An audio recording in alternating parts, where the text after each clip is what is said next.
Part 2. The Days Just Ahead. In preparing for the descent of peace, the return of the dove, let us examine the seething issues of confusion and controversy so soon to be annihilated by the action of the violet fire of the seventh cosmic ray.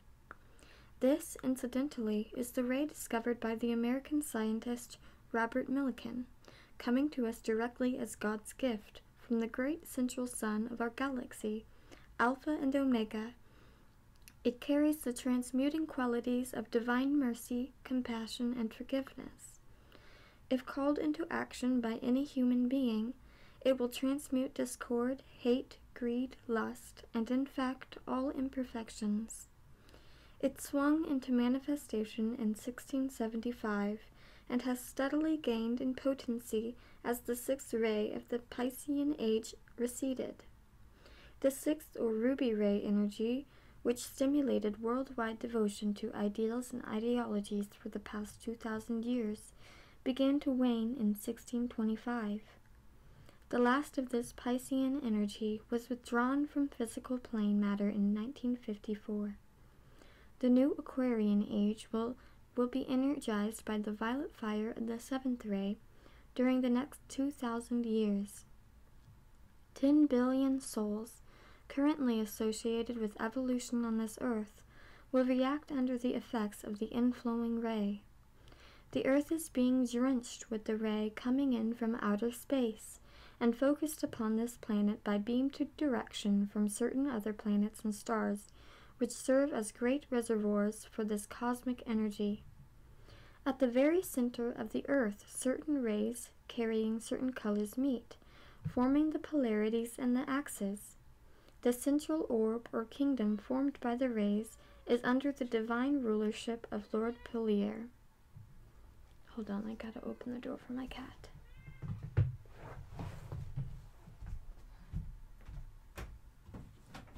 Come on, Coop.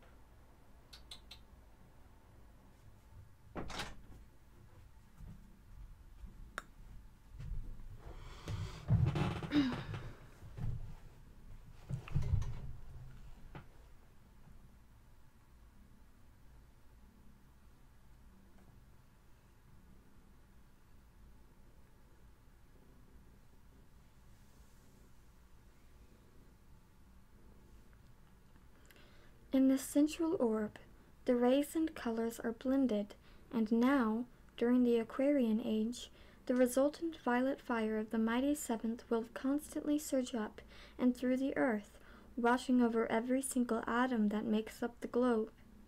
At present, the process is devoted almost solely to the cleansing of the planet through transmutation of discordant energy. In olden times, before the laggards came, the earth was known to be one of God's many mansions, as are all planets and stars. The center of the earth was regarded as the central altar of the planet, upon which eternally blazed the sacred flame. The flame knows only perfection, unlike human beings. It has no sympathy for imperfection. In fact, the flame of God is not even aware that imperfection exists in the cosmos. That is why it is necessary to have mediators such as Sanat Kumara, the Christ forces, great adepts and masters, initiates and disciples. In other words, those who can look upon imperfection without taking it unto themselves. In turn, these beings have their human disciples, the trainees, who are still at a point of evolution where they are able to work directly in the dreadful snake pit of human karma, and at the same time serve the light. The process of cleansing the planet at this time with violet fire is directed by the hierarchy composed of the Christ forces, masters, and Shambhala administration, the Elohim, archangels, and archai, adepts from other planets and stars, and a vast array of white magicians in cosmic service. But so far as the human family is concerned, no adept, no matter how high his evolutionary rank, can force an individual in embodiment to submit any type of purification unless the individual voluntarily and of his own free will asks for such assistance. Free will, which is being used destructively, can be countered to a certain degree if help is requested by others who observe the case of distress. Angels respond instantaneously to all such calls, and assistance is rendered, but usually the individual in distress is so bogged down in self-pity that he creates karma faster than the angels can remove the contamination in the amount allowed under karmic law. The soil, the vegetation, and the animals may be cleansed and freed of imperfection within certain karmic limitations which are imposed by humans themselves. For example, the hierarchy cannot, under law, cleanse the soil of all strontium poisoning from nuclear test fallouts, although vegetation grown on the poisoned soil may cause animal and human deaths. The strontium was released by stupid and misguided men dedicated to deeds of violence, but these individuals form part of the human family. Therefore, all humanity must bear the resulting karmic burden, and the soil and vegetation and animals must bear the karmic burden with humanity until enlightened human beings insist that the tests be stopped. This action of insistence immediately lifts some karma even though the tests continue, and the karma begins to pile up again. As of today, the tests are still blasting away, but with every boom boom, more and more people by the thousands shout their protests. Each time a protest is made, even as a thought, the light thus released is caught up by the angelic hosts, and the exact same thought of light is used to cleanse the atmosphere. But it is not enough for us to demand that the tests be stopped, although it is a first step. Human beings are evolving gods and have been endowed with free will. They must, at all times, request help from the Creator, from their own God presence, or from a hierarch if they wish to completely transmute their own imperfections and become free from all distress of body, mind, and affairs. But they must also request divine help for the atmosphere, the soil, the vegetation, the elementals, and the animals they have injured.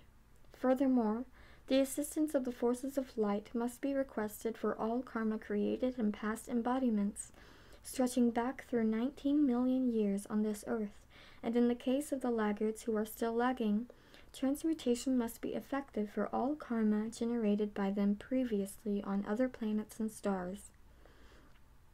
This is a new thought for many, particularly for those dreamy escapists who insist that Jesus died for them and that they have been saved. Those who prate this frightful doctrine of vicarious atonement are probably among the least saved on the planet. They too, someday, will be called upon to awaken and to stretch their minds and hearts upward to the light. It is in this human area of established and reverenced dogmatism that we find the greatest confusion and misunderstanding today. It is in this area that the modern Noah must search the skies for a glimpse of the dove, winging earthward with the olive leaf. To this area, the dove must return before those troubled human hearts know peace. Instead of considering the one, we find men and women everywhere running helplessly and hopelessly in pursuit of many things which they think will increase their happiness. Yet they wonder why they continue to suffer, why they are in financial distress, why they are weary and depleted, why they must earn their bread by the sweat of their brow. They wonder why they must endure a twilight existence only to face death as a finality. The answer is that they judge by appearances. Because the majority of people are troubled, they rashly assume that trouble is inevitable. Because the majority of people die, they rashly assume that death is a normal and natural change. Because the majority of people are often angry, hostile, aggravated people, full of hate and misery, this condition is accepted as the rule for all mankind on this earth. It is, they say, the way the ball bounces.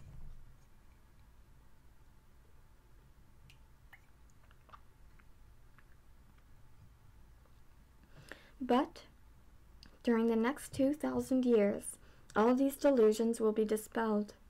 As soon as the people from other planets are received by us in friendship, we will quickly realize that we, as Earth people and as very, very stupid people, are much in the minority of the solar system. We will quickly realize that trouble is not a normal or natural condition for evolving gods. Trouble is an atheistic condition, brought on by the Earth people who have lost contact with their source, who have lost faith in God, and who have, therefore, lost all knowledge of how to spiritualize matter or transmute distress. They leave themselves helpless and at the mercy of matter, which they then feed, inflame, and imprison with hate, when all the while they should be loving matter into freedom. They thus poison the soil, the atmosphere, and their own bodies with hate, openly inviting disease, disaster, and death.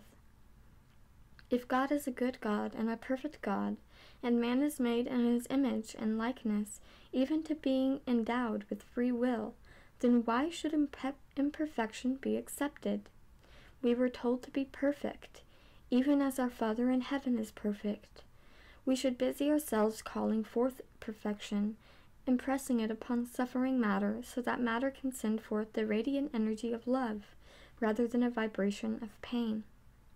Man has misused his free will, has misspent his God-given energy, and has filled the earth with monstrous miscreations entirely of his own making, because he has been willing to accept imperfection. He has not asked for help from his ever-present source, but has gone ahead on his own, bereft and alone and sorrowful, trying constantly to improve his lot by exchanging one imperfection for another, which he hopes will prove slightly less imperfect. Man has attempted to build entire complex civilizations by using judgment based on appearances. Now science comes forward, following the power-crazed war machine in a frenzied pace to keep up with things as they appear to be, or as the misguided scientists and politicians think things ought to be. The bewildered public is told that this is progress. Exactly since when has progress been based on fear, the one and only weapon available to the dark forces? So while the dark forces entrenched in science are busy creating imperfect systems to bolster up already imperfect systems, our hearts need not be troubled. We can turn abruptly from this negative point of view and look upon the positive surge towards imperfection, which is now rapidly engulfing the human family. We can happily see now how the whole world of appearances will vanish within the transmuting power of the fiery cleansing force which is here upon us, and the fire is the violet flame. The joyous Aquarian age, in all its glorious fulfillment, has been anticipated for thousands of years, for those who guide the cosmos know exactly when certain rays will swing in and out of manifestation. Of course, all the rays have been in manifestation many times during the last 19 million years, and it was only in 1957 that Sanat Kumara had accomplished his great purpose of having humanity ready for the present cleansing, and his preparation was timed to fit in with the waning and waxing of the 6th and 7th rays. The entire Piscean age, ushered in by the birth of Jesus, was but a preparation for the Aquarian age. It might appear that little was accomplished during the past 2,000 years, but that is not correct. Jesus said, "Let not your heart be troubled." This injunction was disobeyed by tens of thousands, and today they are dropping dead from heart trouble. But many, many others did heed the gentle words and turned their hearts to the One. They stood ready. They stood steady in the light and served the light during the Piscean age, participating in the activities planned by the Christ forces. In this wise manner, the forces of light utilized every precious moment in preparing humanity for its present opportunities. The most outstanding opportunity before us now lies in our acceptance of the hand of friendship extended to us by our neighbors from other planets in our solar system, other solar systems, and from various stars in our galaxy. Because the Lord of Venus, Sanat Kumara, spent 18.5 million years on this earth in salvaging humanity, it is to be expected that the Venusians would take a most extraordinary interest in our welfare. The great message of cosmic import that the Venusians and others wish to convey to us today is identical with the universal truths demonstrated by Jesus in the West, by Gautama in the East, and by hundreds of other adepts around the world during thousands of past centuries. The outer world, under the atheistic influence of a global system composed of a mingled mishmash of opportunistic politics, expedient economics, and tyrannical churchianity, has failed to grasp these basic truths. But those who, in some embodiment during past centuries, have escaped from the suffocating restraint imposed by so-called authorities, and have turned to the kingdom of the untroubled heart within, have discovered their own center of God consciousness. They have evolved steadily into the consciousness which is the precious and rightful heritage of all men and women and children everywhere in the cosmos.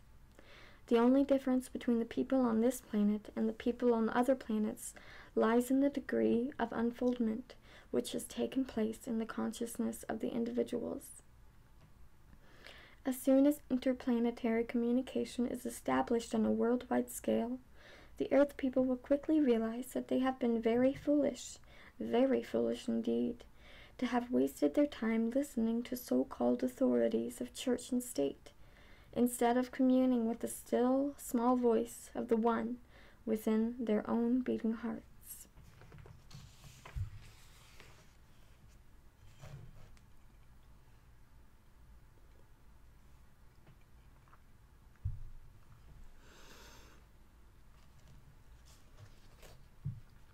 Since each individual is an evolving God on his way back to his source, he is never for an instant actually separated from that source. He only thinks he is alone. In truth and in fact, he is a complete universe within himself. He need look only to the One for guidance on the path of return to his home star. It is when he looks to his neighbors, his boss, his military leaders, his editors and educators, that he becomes confused, if they are confused. Usually it turns out that they are. Why? Because they too have failed to listen to the One. They have lost contact with their source. They themselves listen only to higher authorities, so-called, who, in the final analysis, consider themselves authorities simply because they have a stronger capacity to argue and spout double talk.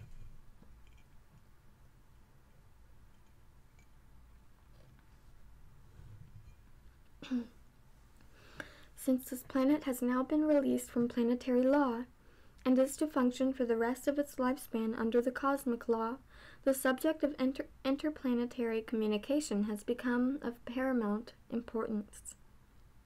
We are also learning that the majority of those adepts who have guided us through the tangled maze of years were not originally Earth people. Inasmuch as Sanat Kumara came from Venus, we have perhaps had a greater number of volunteers from that planet than from others.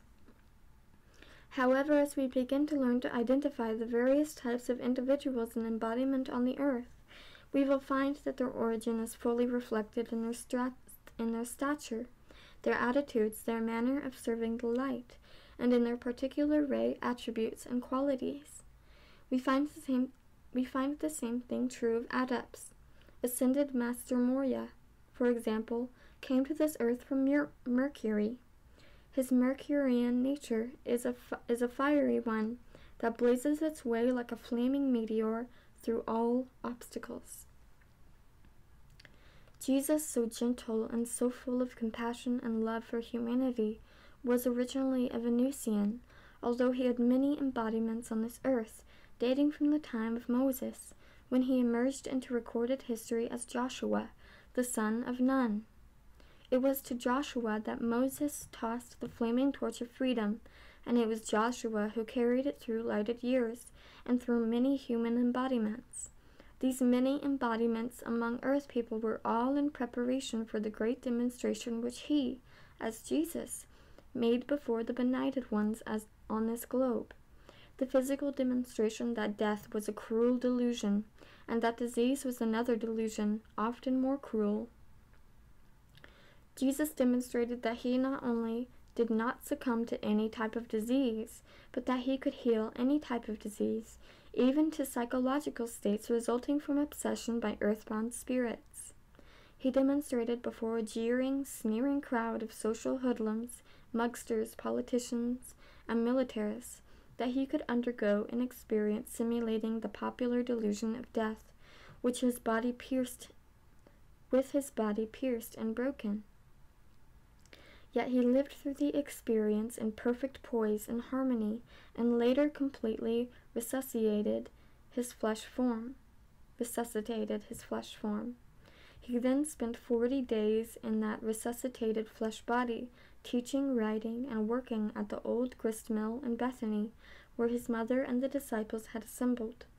Then, in full view of more than 500 of his followers, he raised his physical vibrations until his body became a pillar of blazing light that outshone the noonday sun, and he made his ascension. He did not make use of a mechanical spaceship to enter the etheric realms which encircle the earth many miles above its surface. He created his own force field. He was able to do this because he understood the action, interaction, and reaction of the cosmic rays. When he wished to resurrect his broken physical body from the tomb, he drew energy from the resurrection ray, and the resulting flame, rising back to the source, carried the physical atoms back into active manifestation. When he wished to make his ascension, he drew energy from the ascension ray, and the resulting flame, rising back to the source, raised the atomic vibration from material density to light, and carried his body upward. Jesus did not do these things without long years of training in his final embodiments, nor did he start at the top, for in order to serve the light and carry a message to darkened minds of earthmen, he had to start down at the bottom of the pit with the unenlightened ones.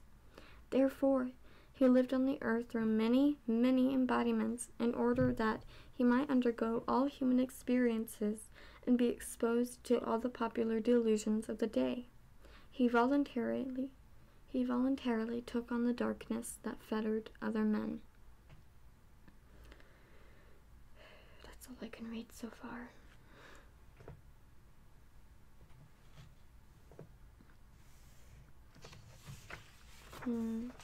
First part of chapter 2.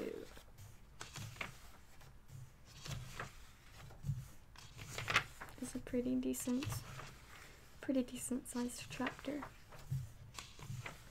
I've still got quite a couple pages to go.